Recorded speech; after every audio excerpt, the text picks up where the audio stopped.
Like we're still talking about the increased electricity billings and the fact that the minister came out to say that we were putting on our freezers without putting them off as part of the problem of the electricity issues we have in Nigeria. And I asked the question, do you think the government can continually sustain paying subsidy? Have we gotten to that point where government can begin to remove subsidy from different aspects where they have been trying to help Nigerians cushion the effects of the hardship? We've taken out subsidy from fuel, petrol, and we see how that has affected every aspect of the Nigerian life. And now we are hearing the subsidy has been removed again from electricity, and Nigerians are asking the question, is this the right time? But Tope, let's hear your thoughts on the subsidy removal. Subsidy removal, they've done it. There is no country in the world that does not subsidize something.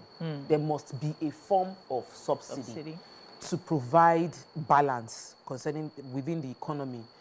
The reason Nigeria is removing all subsidies because there's no fund.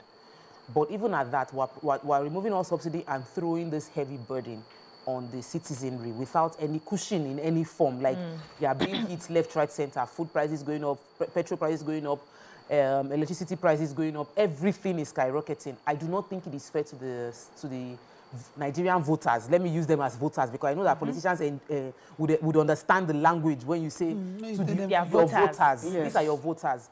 It's not fair to them because this is what you promised them. But the president has always said that it will be harder before it gets better.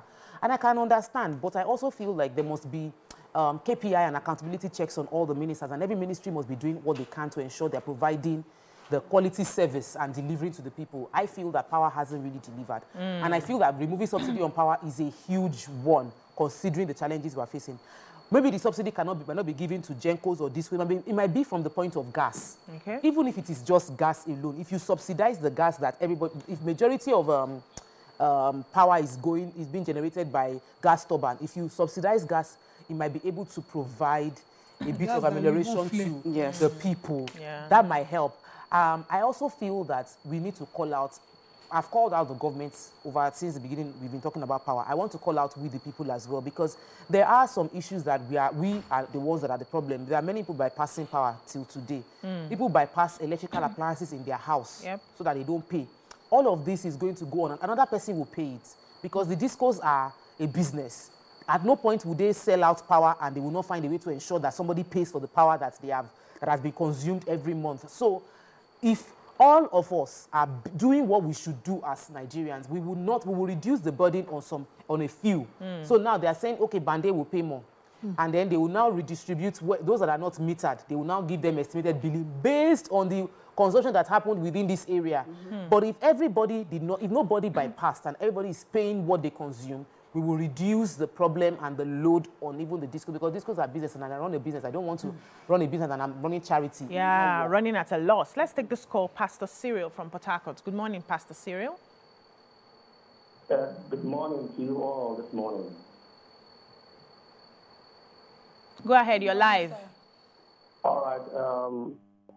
It's so sad, so disappointing, and so pathetic that such statements are coming from the Minister of the Federal Republic of Nigeria. I think the important thing is to address the major issues of the power sector in Nigeria, the power sector in Nigeria, talking about power generation, distribution, and metering. Allow me to use the power that is available to my own discretion since I'm paying for it. I could put ACs and freezers in all my rooms, even in the lobby or the balcony, anywhere. First of all, let power be made available. Then, as long as I am paying for it, it's at my discretion to use it. Let it be that I'm wasting it, but I've paid for it to the government. It's not for a minister to sit down in his office and tell us how to manage power that is not even available. I have things in my freezer, and for about 3 days, we traveled, only for us to come back. Everything has spoiled. Everything spoiled. We have to discard them, throw them away. Were we supposed to turn off our freezers if we're traveling, when we are living in a country where you have unstable power supply? No. You don't tell us how to manage power. Make power available first. I think while we are addressing these statements or the outcome of this media interview or interview granted to the media, the president should look inward. I think that man, he is not conversant with the power sector, what is happening. He should be replaced, please. Thank you so much, Pastor Cyril. Ramato? Yeah, so the margin is even too wide. The increase is too much, honestly speaking. Gaskiya, let's say the truth. The margin is too wide. 240%. It's too much for us. Right now, we're dealing with a whole lot of things. And I don't think this is the time. I think the government should still subsidize. They should continue to subsidize until, you know, things get... Stabilize a bit. They are just blowing us with a lot of things all at the same time. And minimum wage is still 30,000. It's still 30,000. They have not said anything about that one. Where are people going to get the money to pay for this? And power is very important. Very, very important. We need this power to stabilize so that foreign investors can come and invest in the country. So if we want this to happen, first of all, give us light. Give us light. Test. Okay, let them test. Test us. Give us 24 hours light. Test us first and let's see if you can give us 24 hours light before you bring out 225 naira per kilowatt. Somebody made an analysis. Naira. Yeah, somebody did an analysis of your AC, 1 horsepower, how much is going to consume in an hour. Hey. Almost in 8 hours, you pay for this thing for, I think, total amount will be like almost 30,000 a month for 5 hours use of AC. And look at the weather now, very hot. Very hot. So very the hot. Are not even blowing. The fan blows hot air. So we need this light. Government, please subsidize it. Continue to subsidize for now. For now. YK says, I beg, who switches off freezer? I have never heard of that. What nonsense. Charging for 20 hours of light when we still have to buy diesel because, you know, you bring only 5 hours out of that. Even abroad, they don't switch off freezers. Yes, never heard of it. Also, Alex Wang Pam says, in all honesty, when power is generated and it's not consumed, it's a waste because every kilowatt generated costs money. The Minister of Power truly is ignorant of the problem of power. If every Nigerian home switches off, how would the production cost be recovered?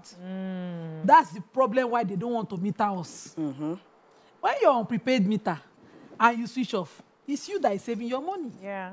Now, what you use, you pay. Yeah. But when they put all the estimated bill, they bring, they don't bring, they will come and collect money. So that's why you now ask Nigerians to switch off. When these costs are even returning, you know, power giving, they don't take all that is given to them. So they have the power. Who runs a country where they have the power to return? What kind of business model is that? They return power. You are now complaining. You've not addressed the issue. Yes, now there are many areas where this issue must be addressed. I'm just grateful that I took the story that, you know, the MOU for that transmission and distribution is brought in. I hope it actualizes within this minister's, you know, within a short time before his appraisal comes. Because if that does not, yes, now. Who is giving him appraisal? When we have given him appraisal. Exactly. They have a provost too, with the president. What's her name? Adebayo. That will give him approval or appraisal. Before she will appraise, you know, and recommend to the president. So negative. Please. This transmission is the problem. When we sort out that one, power that Ramas is talking will come. When we call, test us then. Test us. And let us see. Because those of us who are paying for what we are using, we want to see the power first. Yes, you know? we want to. Let's take this call. Rotimi from Owode. Good morning, Rotimi. Good morning, BC. Good morning, sir. Happy ending of Ramadan fast to my sister. Thank you.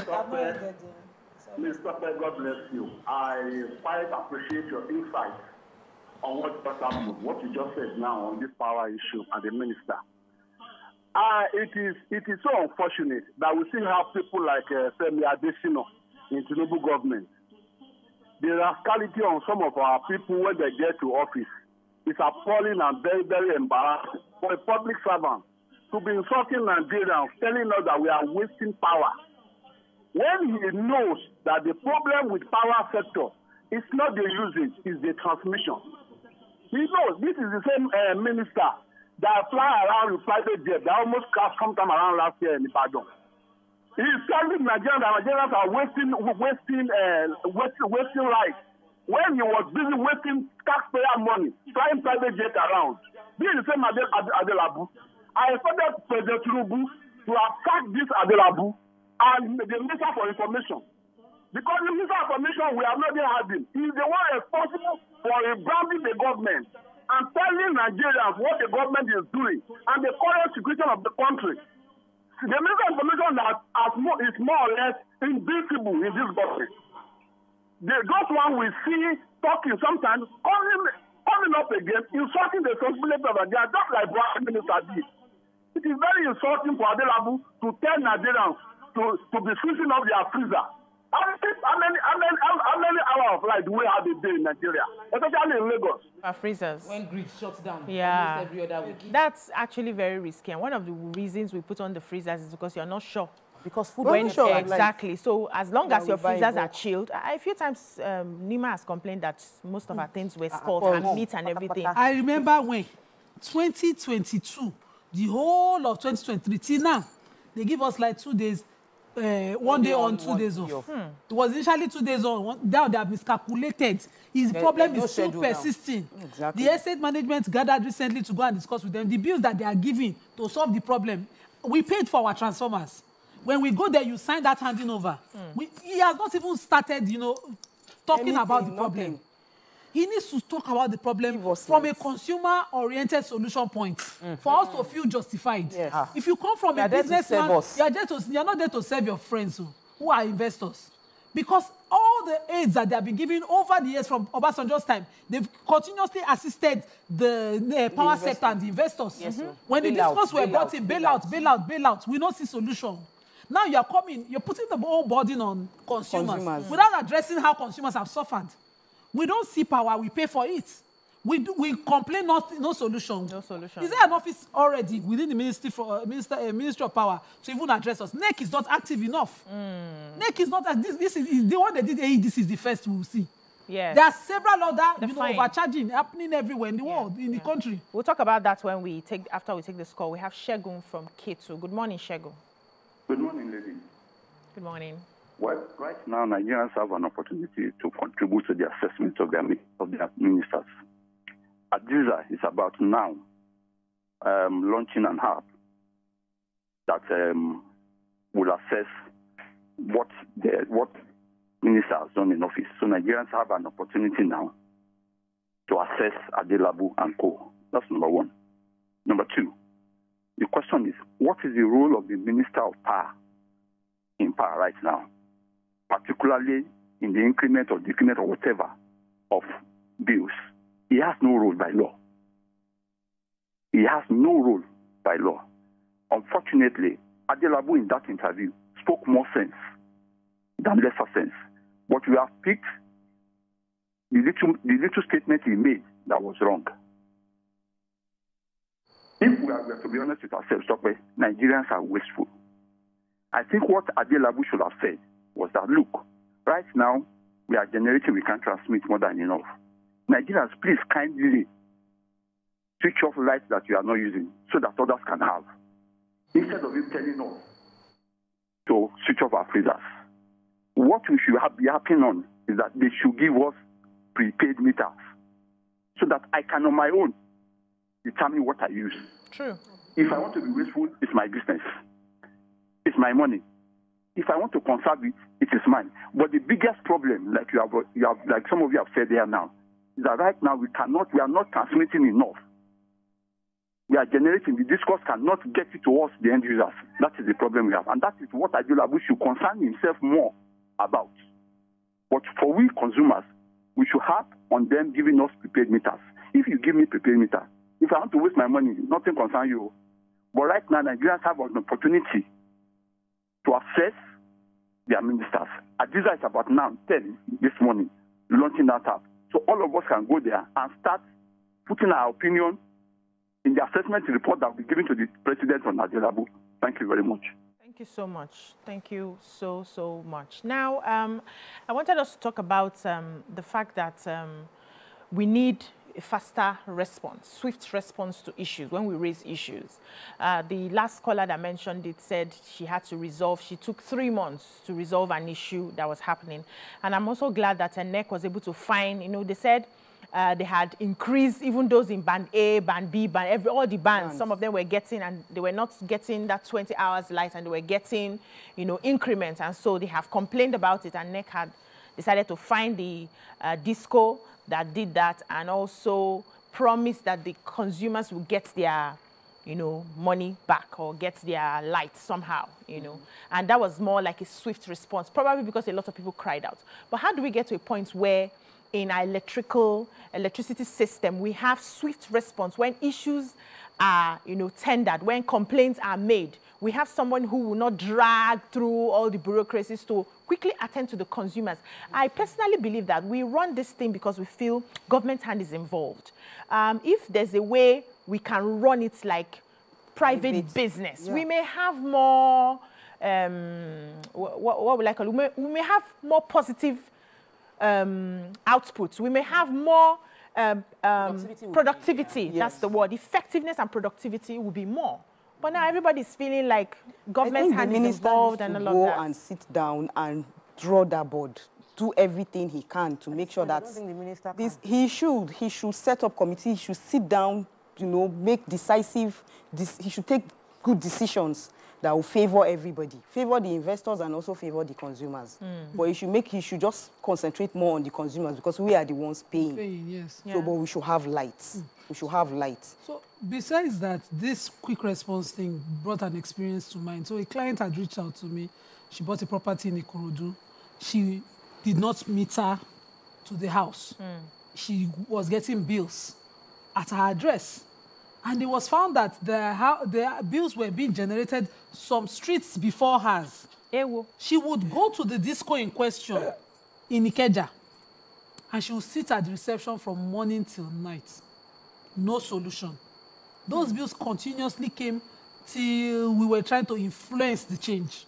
She should be able to come in and say, at this property, no residence. It's something you can investigate. We under the discourse alone.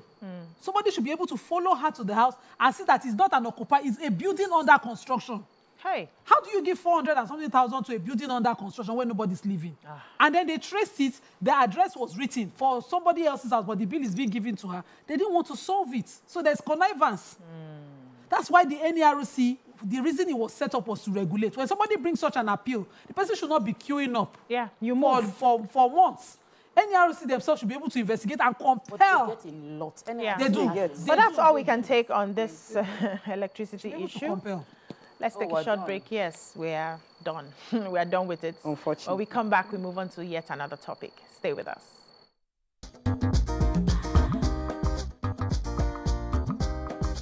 Stay tuned. Your View will be right back.